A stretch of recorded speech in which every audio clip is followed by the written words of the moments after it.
आप ये नहीं सोच रहे कि इससे आर्यवर्धन सर की जिंदगी में कितनी परेशानी आएगी। मैंने सोचा था आपकी तरह मेरे लिए भी उनकी खुशी सबसे ऊपर है, पर आज पता चला आप कितनी सेल्फिश हैं। मीरा की आंखों में आंसू थे। जब से अनु सर की जिंदगी में आई है, एक के बाद एक दिक्कतें आई हैं। जब वो चली जाएगी सब ठीक हो जाएगा। शुरू में सर को तकलीफ होगी, पर मैं हूं ना, मैं उन्हें संभाल लूंगी। तभी पीछे से आवाज आई, मैडम, आप आर्यवर्धन सर को कब से जानती हैं? जब से आपने ये ऑफिस ज्वाइन किया। पर मैं उन्हें तब से जानता हूं जब ये ऑफिस भी नहीं था, और मैं ये भी जानता हूं कि इस बार अगर वो टूटे तो कोई उन्हें संभाल नहीं पाएगा, कोई भी नहीं।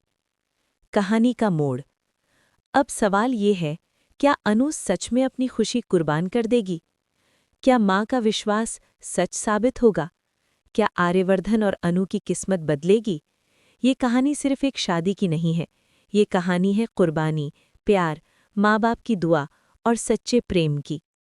अगर आपको ये कहानी पसंद आई, अगर इस कहानी ने आपके दिल को छुआ, अगर आप आगे जानना चाहते हैं कि अनु और आर्यवर्धन की कहानी में आगे क्या होगा, तो इस वीडियो को लाइक ज़रूर करें, अपने दोस्तों और परिवार के साथ शेयर करें और ऐसे ही दिल छू लेने वाले किस्सों के लिए चैनल को सब्सक्राइब करना बिल्कुल मत भूलिए। नीचे कमेंट में ज़रूर बताइए कि आपको ये कहानी कैसी लगी और आगे आप क्या देखना चाहते हैं। मिलते हैं अगली इमोशनल कहानी के साथ। तब तक के लिए धन्यवाद और जय हिंद। रीराइट की गई फुल स्टोरी डिटेलिंग और इमोशन के साथ। देन आई स्वेयर वो गलती मेरी है, आई एम सॉरी। विक्रांत की आवाज़ में पछतावा साफ छलक रहा था। उसकी आंखें झुकी हुई थीं और चेहरे पर गिल्ट साफ दिखाई दे रहा था। पर मैं ये भी जानता हूँ कि आपकी और मेरी ज़्यादा बनती नहीं है, लेकिन इसका मतलब ये तो नहीं कि हम किसी मासूम को बिना सबूत के फंसा दें। हॉल में एकदम सन्नाटा छा गया था। हर किसी की निगाहें दुआ पर टिकी थी, जो दर्द में करा रही थी। उसके माथे पर चोट लगी थी, हाथ में पट्टी बंधी थी और आंखों में डर साफ दिखाई दे रहा था। कोई बात नहीं बेटा, कोई बात नहीं, सब ठीक हो जाएगा, मन्नत ने कांपती आवाज में कहा और दुआ को अपने सीने से लगा लिया। अचानक एक स्टाफ मेंबर दौड़ता हुआ आया। सर, बच्चे को चोट लगी है, डॉक्टर को कॉल कर दिया है, एम्बुलेंस रास्ते में है। विक्रांत ने माथा पकड़ लिया। गॉड, ये सब हुआ कैसे? मुझे तो लगा आज मुझे हार्ट अटैक ही आ जाएगा। थैंक गॉड बच्चे को ज्यादा चोट नहीं लगी। तभी एक गुस्से से भरी आवाज गूंजी, मिस्टर विक्रांत, ये सब क्या चल रहा है? इतनी बड़ी गैर जिम्मेदारी कैसे हो सकती है? वो मिस्टर मंगल थे, दुआ के पिता। उनकी आंखें लाल थीं, गुस्से और डर से भरी हुई। इतने बड़े लेवल का कंपटीशन करवा रहे हैं, इतने सारे बच्चों को बुलाया है और सेफ्टी का कोई ध्यान नहीं। अगर मेरी बेटी को कुछ हो जाता तो? आई एम सॉरी मिस्टर मंगल, विक्रांत ने तुरंत कहा। मुझे थोड़ा समय दीजिए, मैं सब कुछ पता लगाऊंगा। बच्चों की सेफ्टी हमारे लिए सबसे ऊपर है, प्लीज थोड़ा कोऑपरेट कीजिए। तभी एक स्टाफ आगे आया। सर, हमारी टीम का कहना है कि बच्चों को स्टेज पर भेजने से पहले सब कुछ अच्छे से चेक किया गया था। विक्रांत गुस्से से चिल्लाया। अगर चेक किया होता तो ये हादसा नहीं होता। ये सीधी सीधी लापरवाही है, ये अनएक्सेप्टेबल है। मन्नत अचानक बोली, मिस्टर विक्रांत, ये सब क्या चल रहा है? इतनी बड़ी गैरजिम्मेदारी कैसे हो सकती है? वो मिस्टर मंगल थे, दुआ के पिता। उनकी आंखें लाल थीं, गुस्से और डर से भरी हुई।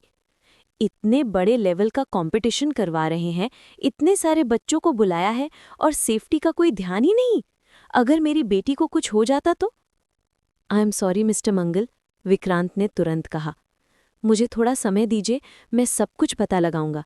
बच्चों की सेफ्टी हमारे लिए सबसे ऊपर है, प्लीज थोड़ा कोऑपरेट कीजिए। तभी एक स्टाफ आगे आया।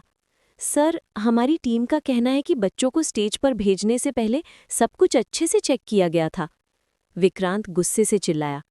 अगर चेक किया होता तो ये हादसा नहीं होता। ये सीधी सीधी लापरवाही है, ये अनएक्सेप्टेबल है। मन्नत अचानक बोली, पर सवाल ये है कि दुआ के स्टोव के नीचे पटाखा रखा किसने? सब लोग सन रह गए। क्या पटाखा? हाँ, स्टेज के नीचे पटाखा था, उसी की वजह से ये हादसा हुआ। कमरे में एकदम सन्नाटा छा गया। तभी बंटी धीरे से आगे आया। उसकी आंखें डरी हुई थीं, लेकिन आवाज में सच्चाई थी। मन्नत आंटी, मुझे पता है ये किसने किया है। मैंने यूवी के हाथ में पटाखे का रैपर देखा था, उसी ने दुआ के स्टोव के नीचे पटाखा रखा था। ये सुनते ही हॉल में हलचल मच गई। व्हाट नॉनसेंस, विशाखा चिल्लाई। एक बच्चा कुछ भी बोले और हम मान ले? शट अप, मन्नत ने गुस्से में कहा। दिख नहीं रहा उस बच्ची को कितनी चोट लगी है?